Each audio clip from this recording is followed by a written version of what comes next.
After eating countless pints of the first 3 recipes, I decided it was time to diversify the portfolio. These pints will be half the calories of HaloTop, taste even better than HaloTop, and will only take 3 minutes to make. Make sure you stay till the end because I will tell you some bonus tips to take these creams to the next level. Let's get into it. If you know anything about me, you know I love Oreos. My Oreo McFlurry was uploaded nearly 1 year ago to the day, so it is a perfect time to make its cereal counterpart. Get a pint on a scale and add 160 grams of 1% high protein milk like Fairlife, 280 grams unsweetened almond milk, and 2.1 grams vanilla extract. Yes, 2.1 grams. I highly suggest you have a point scale for these recipes, or your recipes might not turn out exactly how you'd like. Anyways, put a small bowl on a scale and weigh out 50 grams of Swerve, 1 gram salt, 1 gram Xanthan Gum, and 8 grams of black cocoa powder. This is exactly what Oreo uses in their cookies, giving this ice cream a much more authentic taste. And this brand is by far the best in terms of real Oreo flavor. Also, once you have it, you can make things such as my Oreo cookie dough and Oreo McFlurry as well. Using a spoon, fork, or whisk, blend all of the dry ingredients together so they have an easier time dissolving into the wet ingredients. Then, using a hand blender, slowly start pouring in your dry ingredients. Once all dry ingredients are mixed in, blend for an additional 90 seconds. This will ensure an even flavor throughout. When finished, put a lid on it and throw it into your freezer. After 24 hours, grab your frozen pint and run it under hot water for 40 seconds. Once finished, dry off the pint and load it up. Hit the ice cream button and let it do its thing. While that's going, let's weigh out our cereal. Of course, the cereal of choice is Oreo Os, 10 grams. When the ice cream is finished, immediately load it back up and hit the respin button. Do a happy dance until that finishes and unload your pint. Using a knife, make a hole about the width of said knife. Then load that cereal in there. I personally like to leave 5 to 6 pieces to top my ice cream with, so put those to the side. Load it back up and hit that mix-in button. Top your pint with the extras and it's time to eat. As the Oreo flavor flows through your taste buds, let's move on to our main man Fred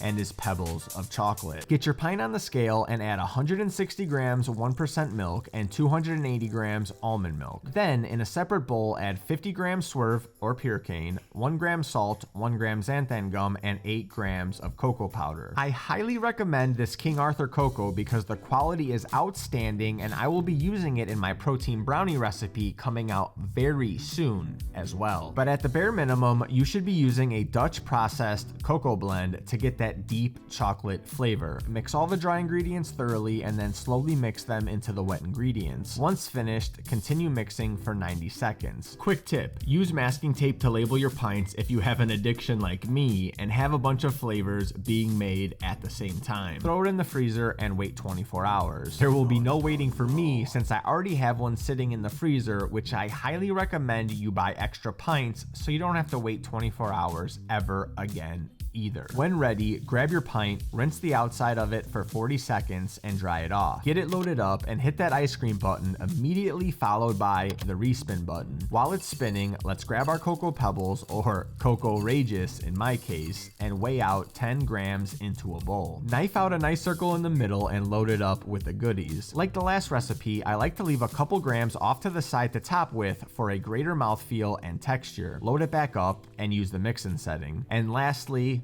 but optionally, but highly recommended, load up a waffle cone with 2 or 3 scoops and enjoy. If you're enjoying these recipes, please give this video a big fat thumbs up. And if you want to make sure you see all my recipes the day they come out, make sure you hit that notification bell as well. I don't think it's right to talk about chocolate without talking about peanut butter. Grab a pint, throw it on the scale, and add 160 grams fat-free milk, 280 grams almond milk, and 4.2 grams vanilla extract. In a separate bowl, add 45 grams Swerve, 1.5 grams salt, 1 gram Xanthan Gum, and 8 grams of powdered powdered peanut butter. Per usual, mix the dry ingredients together and slowly mix them into the wet ingredients. If a little hits the rim, that's okay. Nothing a good old finger slide can't fix. Keep the blender going for an additional 90 seconds and get that thing in the freezer. The next day, rinse it, pop that top off, and load it up. Push that ice cream button and immediately after, respin it. Grab your Reeses Puffs and weigh out 8 grams. Create a tunnel in the middle of the pint, stuff it with that peanut buttery goodness, and load it back up. Hit that mix-in button. After the mix-in cycle, you have a smooth, creamy Reeses Puffs ice cream pint that you can enjoy for less calories than 2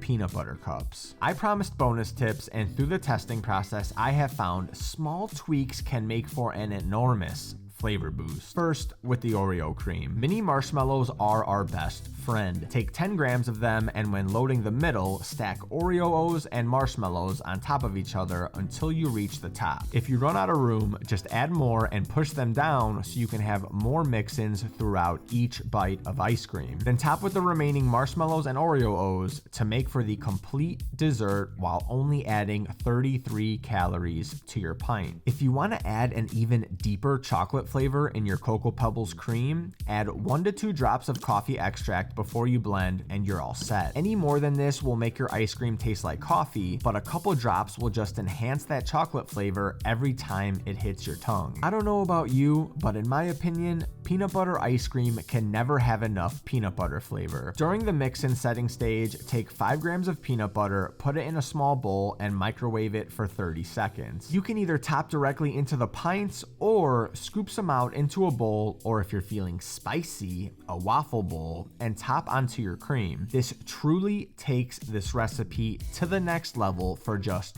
30 additional calories. Oreos, peanut butter, or chocolate? I would say make one of each and try them all. While having these 3 recipes is great, there are 3 more that even have less calories than these 3, which you can see here. 6 recipes down, many more to come. Until next time, deuces.